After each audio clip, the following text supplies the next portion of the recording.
കർത്താവ് നിങ്ങളോട് കൂടെ, അങ്ങേ ആത്മാവോടും കൂടെ. മർക്കോസിന്റെ വിശുദ്ധ സുവിശേഷത്തിൽ നിന്നുള്ള വായന. കർത്താവേ, അങ്ങേക്ക് മഹത്വം. അധ്യായം 8, തിരുവചനങ്ങൾ 1 മുതൽ. ആ ദിവസങ്ങളിൽ വീണ്ടും ഒരു വലിയ ജനാവലി ഒന്നിച്ചുകൂടി. അവർക്ക് ഭക്ഷിക്കുവാൻ ഒന്നും ഉണ്ടായിരുന്നില്ല. യേശു ശിഷ്യന്മാരെ വിളിച്ചു പറഞ്ഞു, ഈ ജനക്കൂട്ടത്തോട് എനിക്ക് അനുകമ്പ തോന്നുന്നു. ഇവർ 3 ദിവസമായി എന്നോട് കൂടെയാണ്. അവർക്ക് ഭക്ഷിക്കുവാൻ ഒന്നുമില്ല. അവരെ വിശപ്പോടെ വീട്ടിലേക്ക് പറഞ്ഞയച്ചാൽ വഴിയിൽ അവർ തളർന്നു വീണേക്കാം. ചിലർ ദൂരെ നിന്ന് വന്നവരാണ്. ശിഷ്യന്മാർ അവനോട് ചോദിച്ചു, ഈ വിജന സ്ഥലത്ത് ഇവർക്കെല്ലാം അപ്പം കൊടുക്കുന്നത് എങ്ങനെ? അവൻ ചോദിച്ചു, നിങ്ങളുടെ പക്കൽ എത്ര അപ്പമുണ്ട്?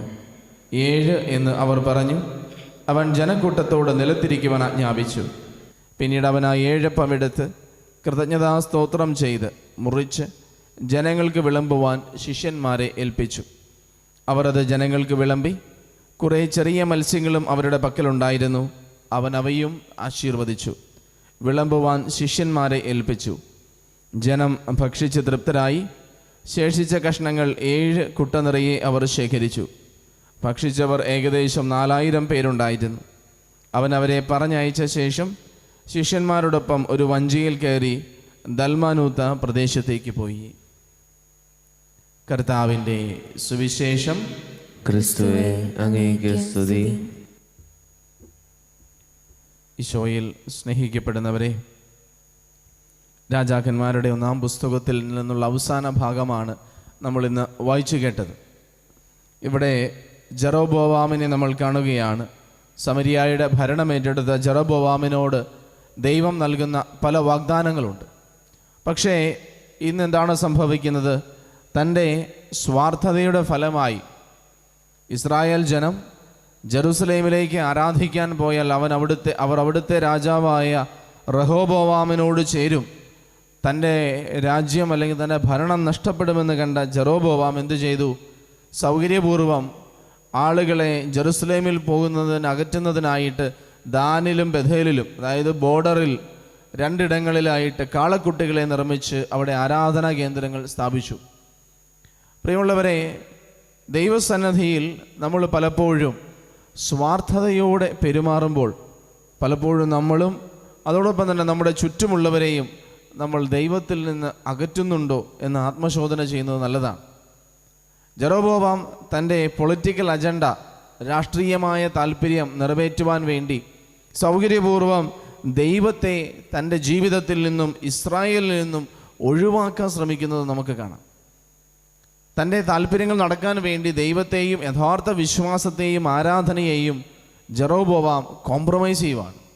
തനിക്ക് ഏറ്റവും പ്രധാനപ്പെട്ടത് തൻ്റെ ഭരണമായതുകൊണ്ട് മറ്റ് കാളക്കുട്ടികളെ ആരാധിച്ചാലും കുഴപ്പമില്ല, ദൈവത്തെ മാറ്റി നിർത്താം. ആളുകൾ ജെറുസലേമിലേക്ക് പോകാൻ ഇടയാകരുത്, കാരണം തൻ്റെ രാജ്യം നഷ്ടപ്പെട്ടേക്കാം. എന്നാൽ പ്രവാചകനായ അഹിജ വഴി ദൈവം ചെയ്ത എല്ലാ വാഗ്ദാനങ്ങളും ജെറോബോവാം സൗകര്യപൂർവ്വം മറന്നു പോവുകയാണ്. ഈശോയിൽ പ്രിയമുള്ളവരെ, ജീവിതത്തിൻ്റെ ചില നിമിഷങ്ങളിലും നമ്മളിങ്ങനെ സൗകര്യപൂർവ്വം ദൈവത്തിൻ്റെ വാഗ്ദാനങ്ങൾ മറന്ന്, ദൈവത്തെ മറന്ന്, വിശ്വാസത്തെയും ആരാധനയെയും പുണ്യജീവിതത്തെയും ഒക്കെ കോംപ്രമൈസ് ചെയ്ത് നമ്മുടെ സ്വാർത്ഥ താല്പര്യങ്ങൾ നേടിയെടുക്കാൻ ശ്രമിക്കുമ്പോൾ, പ്രിയമുള്ളവരെ, ജെറോബോവാമിനെ കുറിച്ച് വചനം പറഞ്ഞതുപോലെ ഭൂമുഖത്ത് നിന്ന് നിർമ്മാർജ്ജനം ചെയ്യപ്പെടാൻ തക്കവണ്ണം അവൻ്റെ പാപം വർദ്ധിച്ചു. ദൈവം നമ്മളെ ഭൂമിയിൽ നിന്ന്, അല്ലെങ്കിൽ ദൈവം നമ്മളെ എല്ലാ കാര്യങ്ങളിൽ നിന്നും അനുഗ്രഹങ്ങൾ എടുത്തു മാറ്റുകയും നമ്മളെ നീക്കം ചെയ്യുകയും ചെയ്യുന്നൊരവസ്ഥയിലേക്ക് നമ്മുടെ ജീവിതം പോകും. നമ്മുടെ ജീവിതത്തെയും ഈ ജെറോബോവാമിൻ്റെ ജീവിതത്തോടൊക്കെ ഒന്ന് തട്ടിച്ചു നോക്കുന്നത് നല്ലതാണ്. ചില സാഹചര്യങ്ങളിൽ മറ്റുള്ളവർ എന്നെ വിട്ട് എന്നേക്കാൾ ഉപരിയായ മറ്റൊരു സ്ഥലത്തേക്ക് പോകുമ്പോൾ, അതല്ലെങ്കിൽ ദൈവത്തോട് ചേർന്ന് നിന്നാൽ എന്നെ മറന്നുപോയാലും എന്നോർത്ത് ദൈവത്തിൽ നിന്ന് മറ്റുള്ളവരെ ഞാൻ അകറ്റുന്നുണ്ടോ എന്ന് ശ്രദ്ധിക്കാം. എൻ്റെ പ്രവൃത്തികൾ, എൻ്റെ ചിന്തകൾ, എൻ്റെ വാക്കുകൾ മറ്റുള്ളവരെ ദൈവത്തിലേക്ക് നയിക്കേണ്ടതിന് പകരം അവരെ ദൈവത്തിൽ നിന്ന് അകറ്റി മറ്റ് അനാവശ്യമായ ആരാധനകളിലേക്കോ പ്രാധാന്യമർഹിക്കുന്ന മറ്റ് കാര്യങ്ങളിലേക്കൊക്കെ നയിക്കുകയാണോ എന്ന് ചിന്തിക്കുന്നത് നല്ലതാണ്. എന്നാൽ ഇന്ന് സുവിശേഷ ഭാഗത്ത് എന്താണ് സംഭവിക്കുന്നത്? ജനക്കൂട്ടമെല്ലാം ഈശോയുടെ അടുത്തുനിന്ന് പോകുന്നില്ല. പ്രിയമുള്ളവരെ, വിഗ്രഹങ്ങളായിട്ട് കരുതുന്ന പല കാര്യങ്ങളും നമ്മുടെ ജീവിതത്തിന് സാഫല്യം തരുമായിരുന്നെങ്കിൽ നിർവൃതി തരുമായിരുന്നെങ്കിൽ നമ്മൾ അത്തരം കാര്യങ്ങളോട് മാത്രം ചേർന്ന് നിന്നേനെ. എത്രമാത്രം സമ്പത്തുണ്ടെങ്കിലും, എത്രമാത്രം സൗന്ദര്യമുണ്ടെങ്കിലും, എത്രമാത്രം പേരും പ്രശസ്തിയും പെരുമയും ഉണ്ടെങ്കിലും അതൊന്നും നമ്മുടെ ജീവിതത്തിന് തൃപ്തി തരുന്നില്ല, സംതൃപ്തി തരുന്നില്ല. നമ്മുടെ ജീവിതത്തിൽ ഒരു ശൂന്യത ശേഷിക്കുകയാണ്. ജഡികമായ സുഖങ്ങളോ ജഡികമായ താല്പര്യങ്ങളോ ഒന്നും, എത്രമാത്രം അധികാരമോ ധനമോ കിട്ടിയാലോ ഒന്നും എന്തുകൊണ്ടാണ് മനുഷ്യൻ തൃപ്തിപ്പെടാൻ പറ്റാത്തത്? കാരണം അവൻ്റെ ജീവിതത്തിൻ്റെ ശൂന്യത നികത്തേണ്ടത് ഇത്തരം വസ്തുക്കളല്ല, അത് ദൈവത്തിൽ നിന്ന് മാത്രം. നിങ്ങളൊന്ന് ചിന്തിച്ച് നോക്കിക്കേ, എത്ര ദിവസമാണ് ജനക്കൂട്ടം ഈശോയുടെ അടുത്തുനിന്ന് മാറാതെ അവിടെ ഇരുന്നത്? എന്തുകൊണ്ട്? അതിനേക്കാളും ഇൻട്രസ്റ്റിംഗ് ആയിട്ടുള്ളതും അതിനേക്കാളും രസിപ്പിക്കുന്നതുമായ മറ്റു പല കാര്യങ്ങളും അവർക്കില്ലായിരുന്നു. പക്ഷെ ഈശോയെ ശ്രദ്ധിച്ചപ്പോൾ, ഈശോയെ ശ്രവിച്ചപ്പോൾ അവർക്ക് മനസ്സിലായി അവരുടെ ജീവിതത്തിൻ്റെ ശൂന്യത നികത്താൻ, അവരുടെ ജീവിതത്തിൻ്റെ പോരായ്മകൾ നികത്താൻ, അവരുടെ ജീവിതത്തിന് ഒരു നിർവൃതിയും ഒരു പൂർത്തീകരണവും ഒക്കെ കിട്ടാൻ അവർക്ക് തോന്നിയത് ഈശോയുടെ അടുത്തിരുന്നപ്പോഴാണ്. ഇനി വീണ്ടും നമ്മൾ ശ്രദ്ധിക്കണം, മർക്കോസിൻ്റെ സുവിശേഷത്തിൽ ഇത് 2ാം പ്രാവശ്യമാണ് ഈശോ അപ്പം വർദ്ധിപ്പിക്കുന്നത്.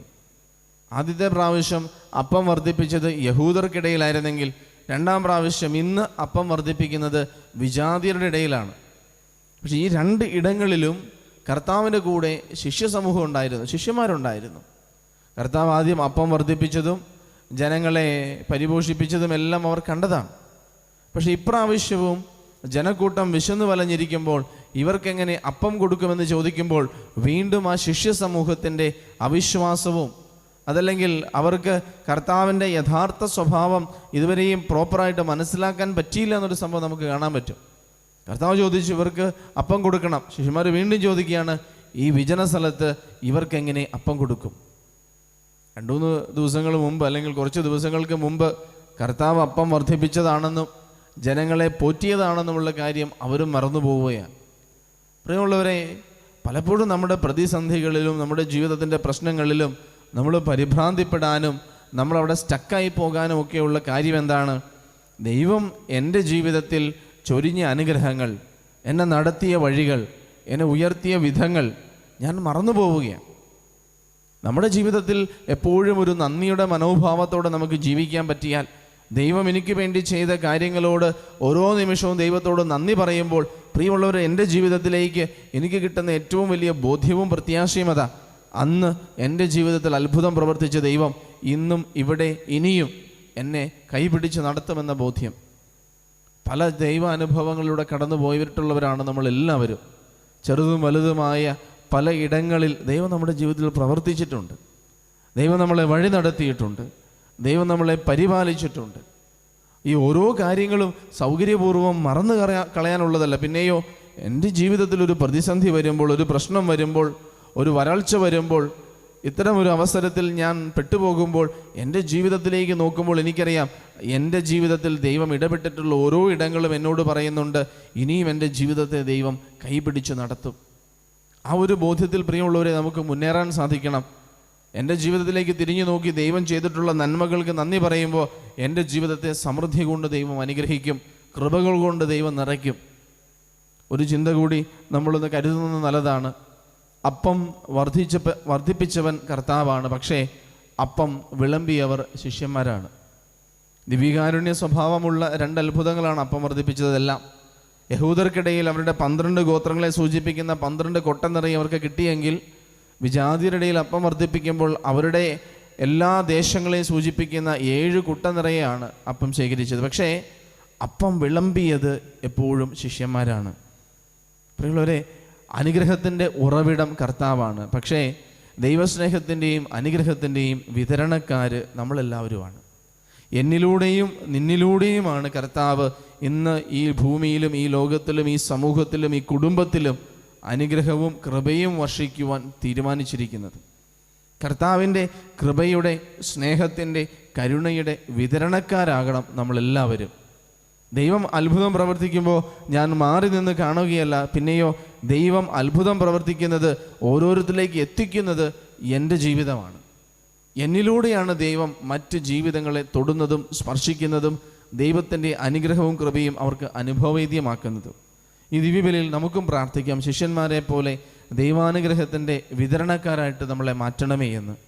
ജീവിതത്തിലെ പ്രതിസന്ധികളിൽ ദൈവം എന്നെ നടത്തിയ വഴികളും ഉയർത്തിയ വിധങ്ങളും ഓർക്കുമ്പോൾ, ദൈവത്തോട് നന്ദി പറഞ്ഞ് പ്രാർത്ഥിക്കുമ്പോൾ വീണ്ടും കൃപയ്ക്കുള്ള വഴി തുറക്കും. പ്രത്യാശയുടെ ദൈവത്തിൽ ആശ്രയിക്കാൻ എനിക്ക് സാധിക്കും. ജെറോബോവാമിനെ പോലെ ജീവിതത്തിലെ സ്വാർത്ഥ താല്പര്യങ്ങൾക്ക് വേണ്ടി, സുഖങ്ങൾക്ക് വേണ്ടി ദൈവത്തെ സൗകര്യപൂർവ്വം മാറ്റിക്കളയാനും എൻ്റെ താല്പര്യങ്ങൾ നിറവേറാൻ വേണ്ടി മറ്റുള്ളവരെയും പോലും ദൈവത്തിൽ നിന്ന് അകറ്റുന്ന ഒരു ജീവിത സാഹചര്യത്തിലേക്ക് നമ്മൾ എത്തിച്ചേരാതിരിക്കാനും നമുക്ക് ശ്രദ്ധിക്കാം. ദൈവം നമ്മെല്ലാവരെയും അനുഗ്രഹിക്കട്ടെ. ആമേൻ.